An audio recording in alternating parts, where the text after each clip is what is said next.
Hello from outside on a beautiful, beautiful, warm day. I'm going to be sharing with you a story simply called Spoon. And this story was written by Amy Krauss Rosenthal. And we have lots of her books in our reading center, but the one that you're probably going to remember most by her is the one that Eleanor shared for one of her free choice share days, Dear Girl. I think another one that you'll remember in the Reading Center is all of the Cookies books, the bite-sized life lesson books. I think we had a lot of those out in the months of December and January in our Reading Center. But this is quite simply Spoon, and it was illustrated by Scott Magoon, who actually did a Skype with my class last year with Mrs. Grissom. So, Spoon. This is Spoon. On Sundays, Spoon goes to visit his Aunt Silver. He has to be on his very best behavior there. She's very fancy and proper. Goodbye, darling. Ta-ta. At bedtime, Spoon likes to hear the story about his adventurous great-grandmother who fell in love with a dish and ran off to a distant land. I think they're talking about that nursery rhyme, and the dish ran away with the spoon. Lately, though, Spoon had been feeling a little blue. "What's wrong?" asked his mother. "You look a bit bent out of shape." "Nothing," mumbled Spoon.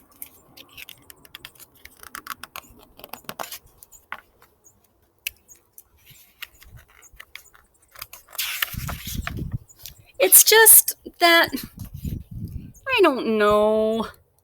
All my friends have it so much better than me." Oh, we've all kind of felt that way at one point or another, haven't we? All my friends have it so much better than me. Like Knife. Knife is so lucky. He gets to cut.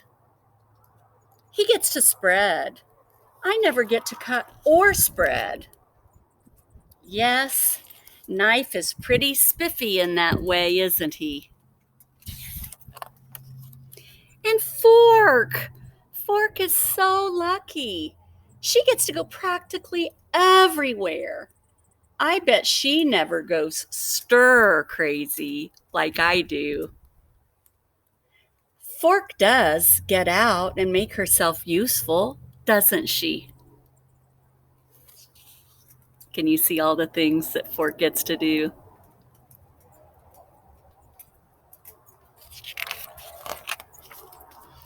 And Chopsticks. They are so lucky. Everyone thinks they're really cool and exotic. Nobody thinks I'm cool or exotic. Oh, those chopsticks are something else, aren't they?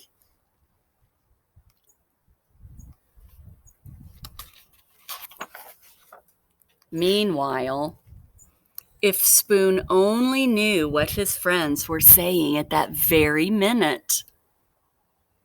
"Spoon is so lucky," said Knife. "He's so fun and easygoing. Everyone's so serious with me. No one's ever allowed to be silly with me like they are with Spoon." Clang, clang, bang. "Spoon is so lucky," said Fork. "He gets to measure stuff. No one ever does that with me."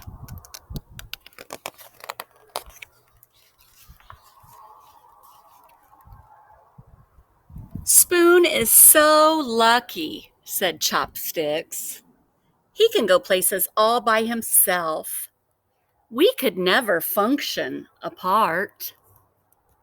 Because it takes both chopsticks to eat with, doesn't it? That night, after bedtime stories, Mom turned off the light, tucked him in, and said, ... You know, Spoon, I wonder if you realize just how lucky you are. Your friends will never know the joy of diving headfirst into a bowl of ice cream.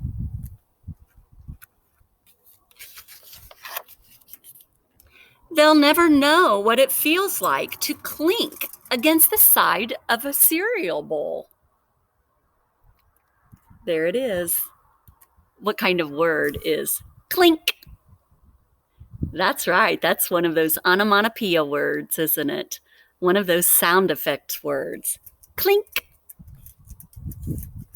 They'll never be able to twirl around in a mug or relax in a cup of hot tea.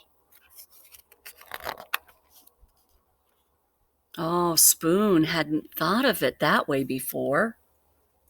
He lay awake in bed for a long time. His mind was racing.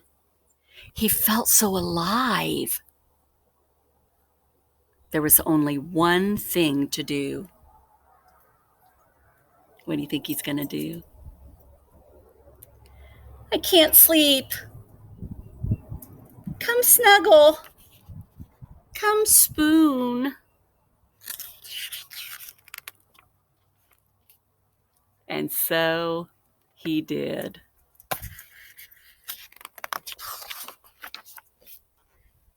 Sweet dreams.